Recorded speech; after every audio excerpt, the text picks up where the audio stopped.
qu'est-ce qui va se passer? Aujourd'hui, je ne sais pas, mais je sais bien la politique actuellement comme elle est en route, soutenue par les vieux syndicats, c'est tout à fait mauvais. On va retourner dans le Moyen-Âge, c'est-à-dire que les industriels, ils vont être propriétaires des terrains, c'est eux qui vont gérer le monde, et nous autres, tous les producteurs vont être perdants dans ce système-là. Je pose une question. Il y a un monde agricole qui n'est pas du tout accueilli, il y en a un autre qui a droit à tout le business. Vous voyez, c'est pas notre chose. Vous avez le sentiment que le ministre ne veut pas vous recevoir? On ne sait pas si ça vient du ministre. On sait que l'organisation, on a posé des questions pour savoir si on peut avoir des relations avec lui, il n'y a rien. Il faut savoir ce qu'ils veulent. C'est les organisateurs qui nous disent qu'il n'y a rien. On voit qu'il n'y a rien. On a le droit au passage, on a payé notre place. Est-ce que vous avez dit au ministre, ça peut pas durer comme ça. Le fait qu'avec les Allemands, on veut de la querelle avec les Allemands, c'est pas ça. Les Allemands, ils sont payés le même prix que nous. C'est du mensonge. On nous mène en bateau d'un bout à l'autre. C'est pas vrai. Qui nous fasse rentrer à notre profession, qu'on puisse s'exprimer, qu'on puisse remonter nos revendications dans les quartiers, qu'on participe aux décisions.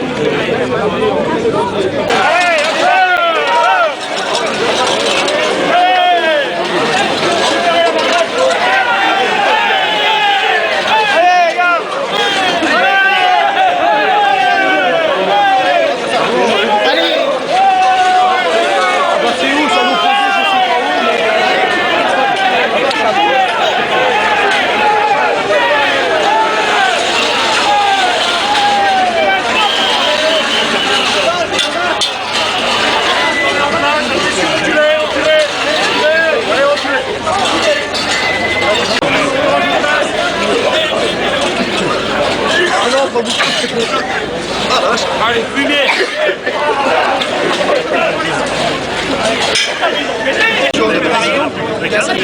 Même pas adhérent. On ne peut pas demander sa démission. C'est ce que vous venez de faire. Oui, et aujourd'hui, je pense que le président n'est pas forcément plébiscité par les agriculteurs.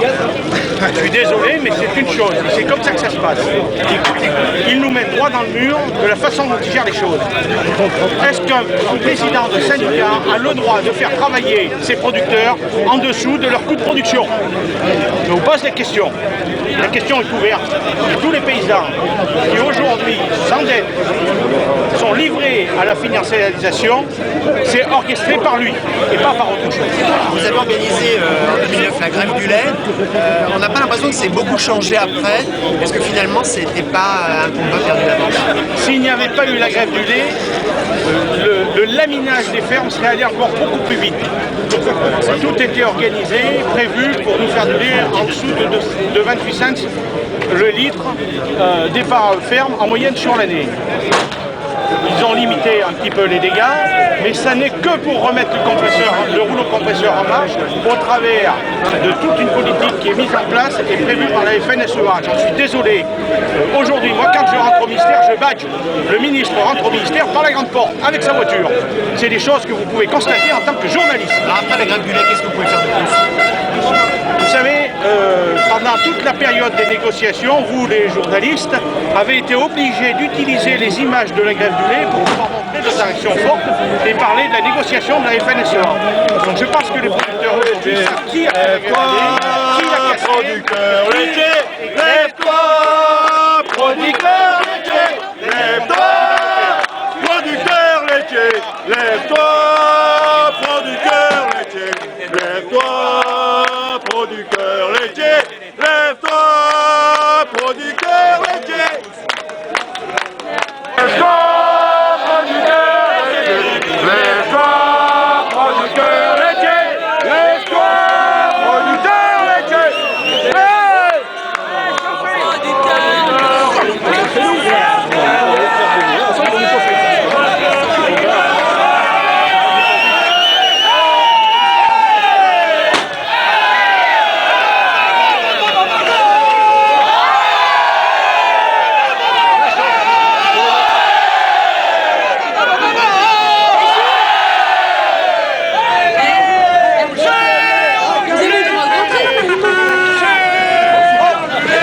gagner. Le métayer, démission!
ce que je vais vous dire. Est-ce que les délégations en catimini, derrière les grandes réunions en grande pompe, ça va, on a donné, ça fait 15 ans qu'on a donné. On est reçu derrière les révoltes et venez des campagnes. Et il se passe rien.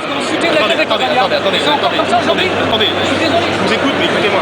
Votre objectif est atteint là. Non, c'est pas atteint, parce qu'on voulait voir aujourd'hui. On voulait voir monsieur le maire. Aujourd'hui, on est d'accord. Est-ce qu'il est encore là, monsieur le maire? Non, il n'a pas eu le courage de rester. Voilà.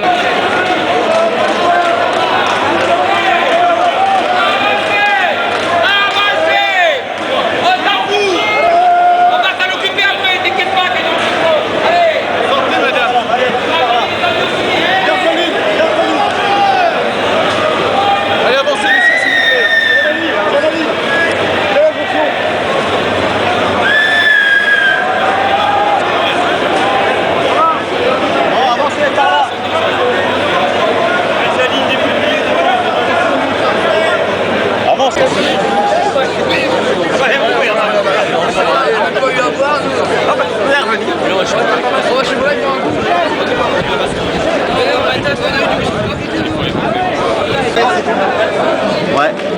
Non, on va dans le... Vas-y.